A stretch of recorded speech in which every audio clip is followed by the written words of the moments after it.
চশমা museum, a house of world class, জলট্যাক মোড়, বহরমপুর মডার্ন হোটেলের সামনে।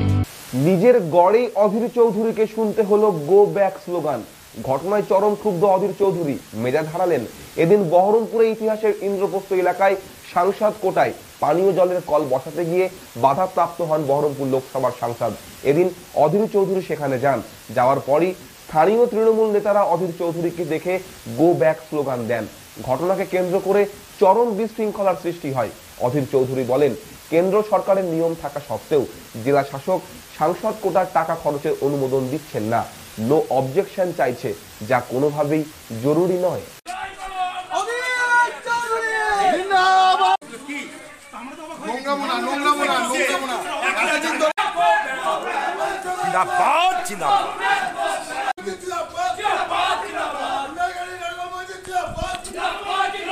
তাদের সমস্যা সমাধানের ব্যবস্থা করতে, সেখানটায় পচা জলের দুর্গন্ধে দাঁড়িয়ে থাকা যাচ্ছে না। তার মধ্যে একটা কল বসিয়ে দিয়েছে, ওখানকার লোক বলছে কলের জলের দুর্গন্ধ আসছে। তো আমি ওখানটায় সংসদ তহবিল থেকে একটা কল বসানোর সিদ্ধান্ত নিয়েছিলাম। টাটা কোম্পানির কাছ থেকে একটা মডেল নিয়ে এসেছি আমি। সেই মডেল অনুযায়ী 80টা জায়গায় বসানো হয়ে গেছে আমার। সেই জলকে লোক তারিফ করছে, প্রশংসা করছে। আমি সেই বস্তিবাসীদের কথা ভেবে এখানে কয়েকটা বস্তিতে এই পানীয় জলের ব্যবস্থা করার সিদ্ধান্ত নিয়েছিলাম। এর আগে ডিএম এর মুখে কখনো নো অবজেকশন সার্টিফিকেটের কথা শুনিনি, এনওসির কথা শুনিনি। 80টা কল বসে গেল, কোনো এনওসির গল্প হলো না। এখন এনওসি নিতে হবে। কিসের এনওসি? ভারতবর্ষের পার্লামেন্টের সাংসদ হিসাবে সাংসদ তহবিলের টাকা আমার প্রাপ্য।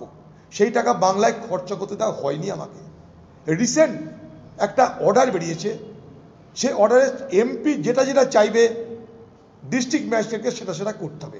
কয়েক মাস আগে এই অর্ডারটা বেরিয়েছে।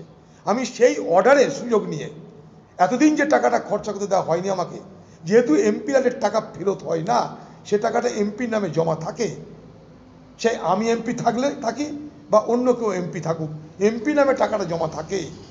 সেই টাকাটা খরচা করার জন্য সুযোগ যখনই পেয়েছি আমি, এই সুযোগ আমি 2-3 মাস আগে পেয়েছি। সেই সুযোগের সদ্ব্যবহার করে তাড়াতাড়ি করে আমি প্রথমে টার্গেট নিলাম জল, দ্বিতীয় আলো। রাস্তাঘাট তো পঞ্চায়েত করে, তাই রাস্তাঘাটের পরিকল্পনা আমার ছিল। তার পাশাপাশি আমি মেন যে টার্গেট নিলাম সেটা হচ্ছে স্কুলে স্কুলে স্মার্ট ক্লাস। 1, পানীয় জল সৌরশক্তি পরিচালিত আয়রন এবং আর্সেনিক মুক্ত পানীয় জল। 3 নম্বর, সৌর বিদ্যুৎ, সৌর আলো। সেখানে হাইমাস্ট আছে, স্ট্যান্ড একটা করে পোস্টে আলো আছে। ডিএম এখানকার প্রথমে নিয়ম মেনে চলল। দিল্লির তৈরি করা যে নিয়ম, প্রশাসনের সেখানকার মন্ত্রীর তৈরি করা যে নিয়ম, সেই নিয়ম মেনে ডিএম কিছুদিন চললো। আমিও তার প্রশংসা করলাম। হোতাশাখাও তারা আমাকে পারমিশন দিল, টেন্ডার করালো। 48 লক্ষ টাকার কাজ হোতাশাখাতে করার ব্যবস্থা করলো। আমি ধন্যবাদ জানালাম। তারপরে তৃণমূলের চাপ চলে এসে তার উপরে, এখন সে বলছে আর আমি স্যাংশন দিতে পারবো না। এখানটাই টাকা চাইছে কিসের জন্য জানেন? এই যে সুইমিং পুল, এই সুইমিং পুল আমাকে যে 65 লাখ টাকা চাইছে। কেন? মমতা ব্যানার্জির ইচ্ছা এখানে একটা সুইমিং পুল হোক। সুইমিং পুল আছে, সেটাকে আরও আধুনিক করাবে।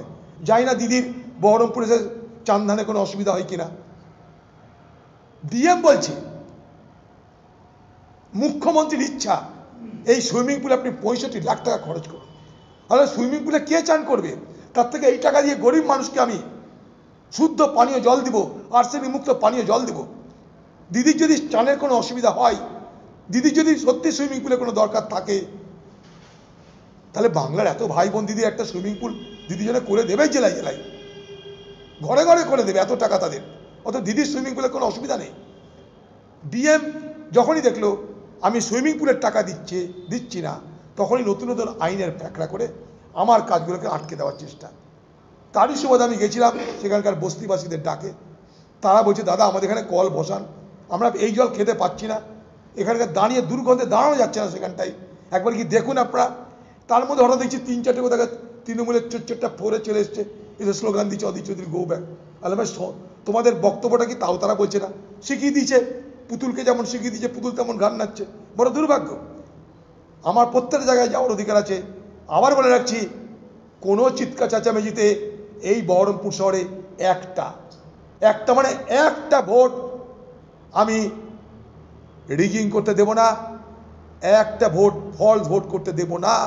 তৃণমূলের আস্তান মাস্তান যারা যারা আছো, প্রশাসন সব কান খুলে শুনে নাও। অধীর চৌধুরীর চ্যালেঞ্জ বহরমপুর শহরে এবং মুর্শিদাবাদের লোকসভায় এবং বাংলার নির্বাচনে, সব জায়গায় নিশ্চয় আমি দোয়াতে পারবো না, কিন্তু মুর্শিদাবাদের নির্বাচনে, বহরমপুরের নির্বাচনে প্রত্যেকটা মানুষ আপনারা ভোট দিতে পারবেন। একটা ভোট ফলস ভোটিং হবে না, রিগিং হবে না। আমার প্রশাসনকে এবং তৃণমূলের নেতাদের চ্যালেঞ্জ চ্যালেঞ্জ চ্যালেঞ্জ।